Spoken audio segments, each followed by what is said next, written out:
il y a beaucoup de gens dans la Torah qui vous parler de l'alliance, ok?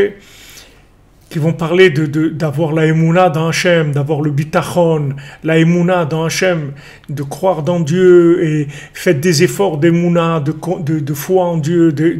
Mais il n'y a personne qui va vous donner la clé, comment ça marche. La clé, Rabbi Nachman, il vous donne la clé. La clé de la foi en Dieu, elle commence par la foi en soi. C'est-à-dire que maintenant, tant que vous n'avez pas compris que vous êtes quelqu'un de valable et que vous n'en êtes pas persuadé, vous ne pourrez pas avancer dans votre vie.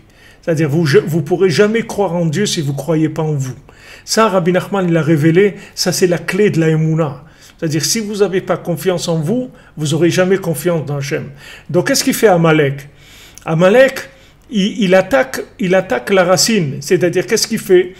Il essaye de vous décourager à vous, en vous montrant vos défauts, en vous disant que vous n'allez pas y arriver, tout ce que vous voulez. Il essaye de vous attaquer sur votre valeur à vous.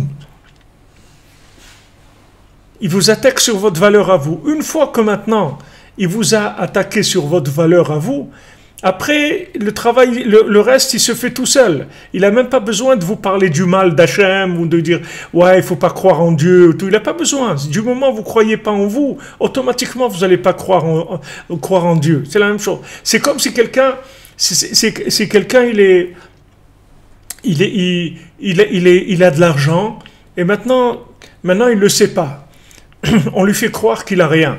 Donc maintenant, ce qu'il pouvait investir, ce qu'il pouvait développer, ce qu'il pouvait faire, il ne peut pas le faire parce que lui croit qu'il n'a rien du tout.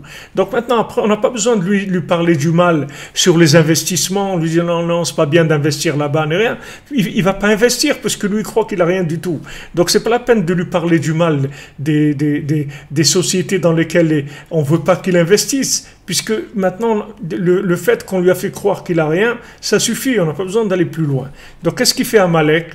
Amalek, il essaye de vous montrer que vous ne valez rien du tout. Maintenant, quand il est arrivé à vous mettre un doute seulement sur votre valeur, ça y est, il a gagné. Parce qu'après, vous ne pouvez pas croire en Dieu, puisque maintenant vous avez un doute sur la valeur, sur votre propre valeur. Comment vous allez croire en Dieu? Vous ne pouvez pas croire en Dieu.